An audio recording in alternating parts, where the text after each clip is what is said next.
Hello, and welcome to part two of our Sustainable Impact Assessment. We've already done the assessment where we checked in with the different areas around clarity and confidence, presence and mindfulness, stress management and emotional regulation, sleep and energy, movement and nourishment, boundaries and work life harmony, relationships and communication, and legacy and impact. Now we're going to go through each of those areas and get a little bit more clarity around where we are and what's next. So pull out your worksheet if you haven't already done it, or the sheet of paper that you did your assessment on. Have that in front of you, and then let's take a deep breath. Do it again. Take another big deep breath and see if you can release any tension or tightness that you might be holding in your face, your neck, your shoulders, your fingers, your back, your toes, checking in with your whole body. Are there any areas that you could soften and release right now? Take another big deep breath. And now we'll go through each of the areas and check in with ourselves and write out, how does this area impact me? So we'll start with clarity and confidence. When we think about clarity and confidence, when I do feel clear and confident, how does that impact me? How does that impact my impact? Right? Like, how does that impact my ability to show up in the way that I want to show up in the world? So we're going to write it out, be as specific as possible. We're not going to take super long on each one, just helping you get really clear. So, still thinking about clarity and confidence. When you don't feel clear and confident, how does that perhaps negatively impact how you show up, how you live, how you lead, the choices you make? How does this area influence your relationships, your decisions, your sense of fulfillment? Sort of writing a couple of notes for clarity and confidence. And then let's go to the next one, presence and mindfulness. So, our executive presence, how we're showing up, how we're being perceived by others, how present, engaged, connected we feel. And ask yourself those same questions. How does this impact your life? When you think about presence and mindfulness, how does presence and mindfulness impact your mood, your energy? When you don't feel present, when you don't feel mindful, how does that impact how you live and lead, how you show up in the world? How does it influence your relationships, your decisions, your sense of fulfillment? So, writing a few notes here. I'm not spending very long on each of these. If you want to pause this and add more to it, you can, or if you want to come back and write more later, you can. You can leave some space, but we're going to quickly go through it now. Next section are stress management and emotional regulation. Again, getting some clarity here for you. How does your ability to manage stress and stay emotionally regulated, how does that impact you in your life? When you perhaps don't feel like you're managing your stress well, or you feel dysregulated, how does that impact how you show up, how you lead, how you communicate with others? How does this area influence your relationships, your decisions, your fulfillment? Yeah. Let's go to the next one, sleep and energy. And as we're going through these, you might start to notice some themes. You might start to notice how things are connected. As you think about sleep and energy, when you have enough sleep and energy, how does that impact how you show up, how you lead? How does it influence your relationships, your decisions, your choices?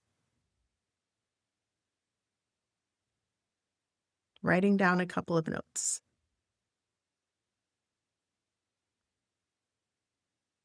And then the next area, movement and nourishment. How does you moving your body and nourishing your body impact you? Be specific, write it down. When you are well nourished, when you have exercised or moved your body in a way that feels good for you, in a way that feels aligned for you, how does that impact how you show up, how you live, how you lead? How does it influence your relationships, your choices, your decisions? How does it impact you? Let's go to the next one, boundaries and work life harmony. Boundaries and work life harmony. How does you having clear and kind and consistent boundaries and creating harmony with work and life, how does that impact you? How does that influence your relationships and the choices that you make? How is that connected with how you lead? Writing down a few notes here.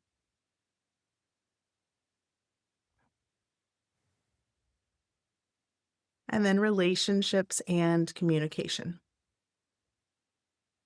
How does you having fulfilling relationships and respectful communication, how does that impact you?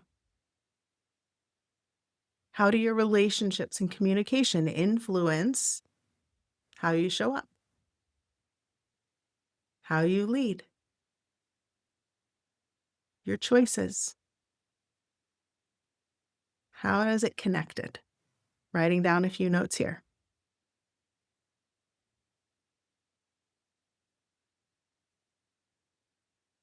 And then our last one, legacy and impact. How does you living in alignment with what you desire your legacy to be, with the impact you feel like you're here to make? How is that connected to how you show up, your relationships, your decisions, how you feel? How is it connected? So hopefully by now you've gotten just a few notes down for each of these different areas.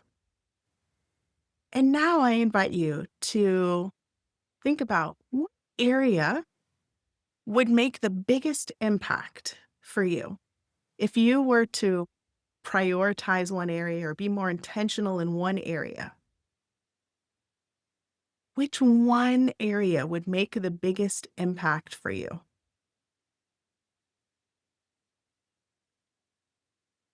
Reflecting on, maybe it's the area that was the lowest. Maybe it's the one that you recognize as most connected to other ones.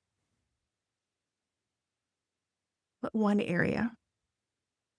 And then maybe you can't narrow it down to one. Maybe there's two that are really standing out to you. So, my invitation, pick one or two areas to be more intentional about in this season of your life. This isn't about creating smart goals. This is about being intentional with one or two areas. So if you're choosing sleep or presence, mindfulness, maybe you say, you know what?